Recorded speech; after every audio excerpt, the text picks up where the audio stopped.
ሰላም እናቶች እንዴት ናችሁ? ዛሬም ለልጆቻችን ሌላ የምግብ አማራጭ አብረን እናዘጋጃለን። ተከታተሉኝ። የሚያስፈልጉን ግብአቶች 2 የሾርባ ማንኪያ ቦሎቄ እና አነስ ያለሽ ብሮኮሊ ናቸው። በመጀመሪያ ቦሎቄውን ለቅመን አጥበን መቀቀል። ቦሎቄው ተዘፍዝፎ ያደረ ቢሆን ይመረጣል። ብሮኮሊውን ደግሞ በደንብ አጥበን ከትፈነው ስቲም ማድረግ።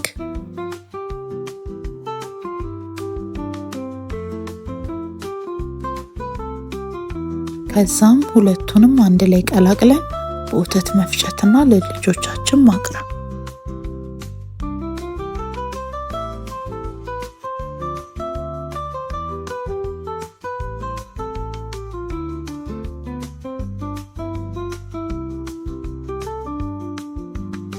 ይህ የቦሎቄና የብሮኮሊ ውህድ ለህፃናት ገንቢ የሆነ ምግብ ሲሆን በውስጡ አይረን፣ ፕሮቲን፣ ቫይታሚን ኤ፣ ሲ፣ ኬ እና ፋይበር የያዘ ስለሆነ ለልጆቻችን ጤናማ እድገትን፣ የአንጎል እድገትን፣ የምግብ መፈጨትንና በሽታ የመከላከል አቅማቸውን ይጨምርልናል።